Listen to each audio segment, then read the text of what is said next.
আমরা একটা মাইক্রোকে থামাই। মাইক্রোটি যখন সন্দেহজনক ভাবে যাচ্ছিল, আমরা ডিএমপির ইউনিফর্ম, ডিবির জ্যাকেট, এক সেট, 2টা হ্যান্ডকাফ, 2টা শটগান, একটা ডেমো পিস্তল পাই। এখন আমরা আসছি, এটার বিচার ঠিকঠাক মতোই হবে। আপনাকে ভিজিটিং কার্ড আমার সাথে হইছে সেটা আপনি সব জায়গায় যায় খালি বাড়ি।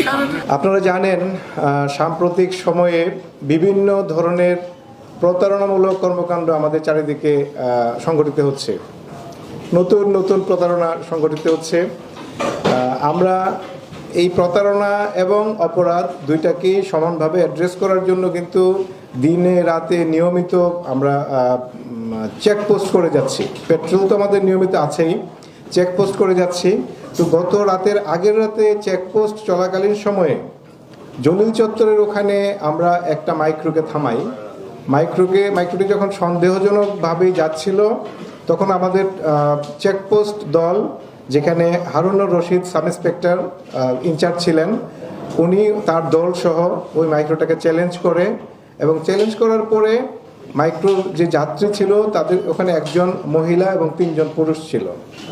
তাদের কাছে তাদের ব্যাগ তল্লাশি করে আমরা ডিএমপির ইউনিফর্ম, ঢাকা মেট্রোপলিটন পুলিশের ইউনিফর্ম, ডিবির জ্যাকেট, এক সেট, 2টা হ্যান্ডকাফ, 2টা শটগান, একটা ডেমো পিস্তল পাই।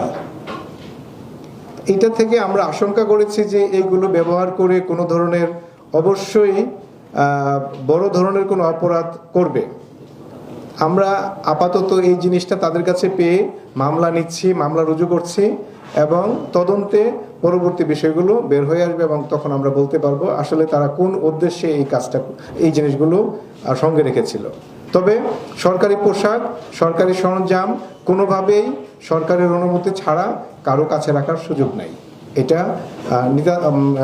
একটি বড় ধরনের অপরাধ, এবং এই অপরাধের সাথে বড় কোনো ষড়যন্ত্র কিংবা বড় ধরনের কোনো অসৎ উদ্দেশ্য আছে বলে আমরা প্রাথমিকভাবে মনে করছি। গতকাল সন্ধ্যায় আমাদের কাছে একটা ফোন আসলো যে কে বা কাহারা এক ভদ্রমহিলা তার কাছে মুশফিকা নাজমিন নামে এক ভদ্রমহিলার কাছে চাঁদা দাবি করছেন বিগত 1-1.5 মাস যাবত। তো উনি চাঁদা দাবি প্রেক্ষিতে আমাদের থানার ফোর্স ওখানে, মানে যেখানে চাঁদা লেনদেন হবে বলে আমরা জানতে পেরেছি, ওখানে থানার ফোর্স অবস্থান গ্রহণ করে, এবং চাঁদা গ্রহণকালীন সময়ে চাঁদার অর্থসহ তাদের 2 জন ছেলেকে গ্রেফতার করা হয়। তো এই চাঁদাবাজির ক্ষেত্রে আমরা সচেতন আছি, সচেষ্ট আছি।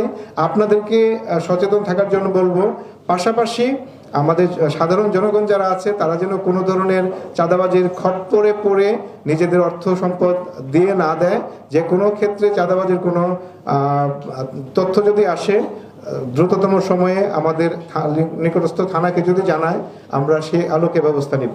যাই হোক, এই ক্ষেত্রে 2 জনকে আমরা গ্রেফতার করেছি। একজনের নাম হচ্ছে আরিফ, বয়স হচ্ছে 29, আরেকজনের নাম হচ্ছে শোভন, তারও বয়স 29।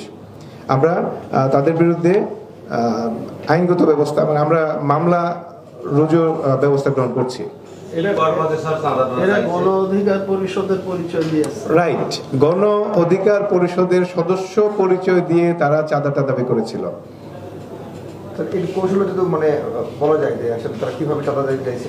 না, চাঁদা তারা টেলিফোনে চাঁদা দাবি করছে। মানে মেয়েটাকে দিনের পর দিন, 2 দিন 3 দিন পর পর ফোন করছে, ফোন করে বলছে যে তোমার বাবা একটা অপরাধ করেছিল, সেই অপরাধটাকে ঢাকার জন্য আমাদের সাথে নেগোশিয়েট করতে হবে। অপরাধ কি? তার বাবা আওয়ামী লীগ করতেন, এটা হলো মেয়েটার ভাষ্য অনুযায়ী।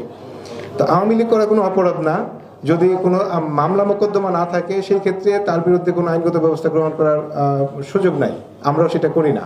আওয়ামী লীগ করা মানেই যে সে অপরাধী, ওইরকম কোনো বিষয় আসলে নাই। তো এরা গণ অধিকার পরিষদের কর্মী পরিচয় দিয়ে এই মেয়েটাকে, বাবার যে পলিটিক্যাল আইডেন্টিটি, সেটাকে ব্যবহার করে মেয়েটার কাছ থেকে চাঁদা আদায়ের জন্য চেষ্টা করছিল।